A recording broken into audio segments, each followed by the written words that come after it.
Try to catch me what I mean to, what I am speaking is, okay? 1T1, 1T2, 1T3, 1T4, 1T5, etc. Okay, nobody has catched. 25 years back, even I didn't catch.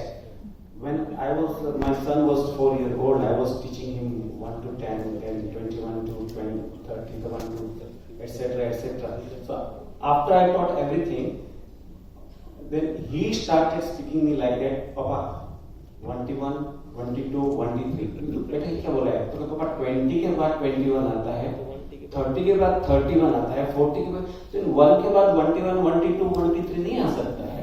So simple. So that 25 years back is still pinching me. Why we can't go to still simpler way?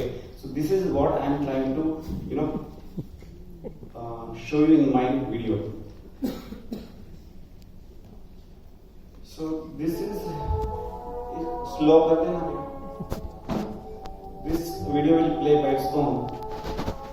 This is a patient of intraoperative miosis, and intraoperative miosis has so many, multiple ways to tackle. But the very simple way, which we have forgotten, that just by putting intracameral tropic amide with lidocaine, we can tackle the case very easily. I have tackled 2-3 such cases. So I thought not to do fancy things which other people are showing. Let me show you some very simple things. So this is a patient of quite dense cataract, and to begin with, the phaco was going normal way. And as a research purpose, I used a straight tip. Otherwise, I used to use Kelman band tip since almost 15-20 years. So at this point, the people started giving in, and I'm trying to emulsify the nucleus, and it was really very difficult for me to manage the case, but still, I'm trying to manage the case. And some nucleus has come out into the anterior chamber, and gradually people started constricting, becoming narrow. Okay, so intraoperative miosis, as in the morning I said that I have myself devised this iris hook, but I need to use it very, very less frequently. So this patient developed this intraoperative miosis. Now surgery is becoming more and more difficult as it advances. Still, I'm trying to manage the case without any interference of all any intraocular invasive machines, means instruments. I thought I will be able to finish the surgery without any intervention, not even medical management. So still this stage, I didn't do any intervention, and I'm trying to manage this small case by my own way. So the pupil is still giving in. It is not cooperating me. It was a case of suspected floppy iris syndrome, so I did the case under peribulbar, not exactly peribulbar anesthesia, but subtenal anesthesia. So now the pupil has become really very small. I thought I'll be able to, at some point it used to get dilated. But again, as surgery advances, anterior chamber gets deepened, the pupil becomes smaller. So at some point, I might end up in complication. That's what I thought. And at some, let us see at what point I put intracameral tropic amide. Intracameral tropic amide is a very simple formulation available in the market. There are 2-3 companies manufacturing, and which is very much undervalued according to me.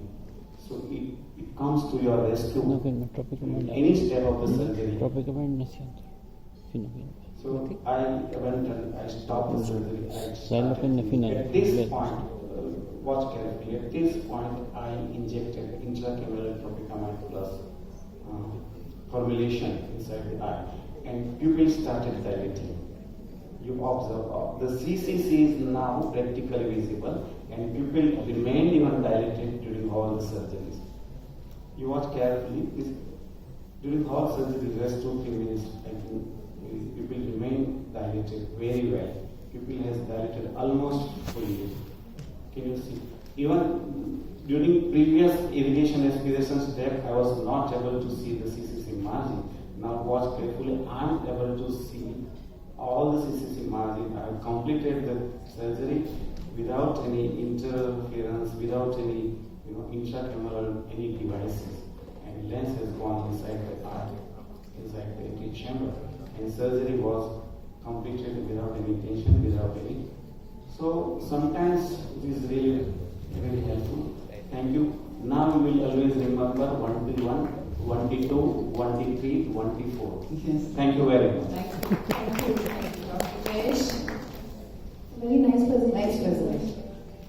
So the very fact that initially the pupil was large and then during the surgery it came down. Yeah. Meant that many times during the surgical manipulation itself, the That's what I showed. No, madam. Yes. During phacoemulsification, I'm using Telman band tip always.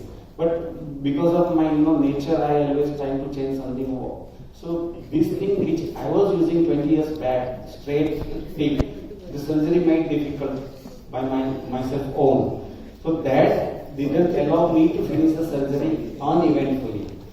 And it started giving in. People started narrowing. Okay.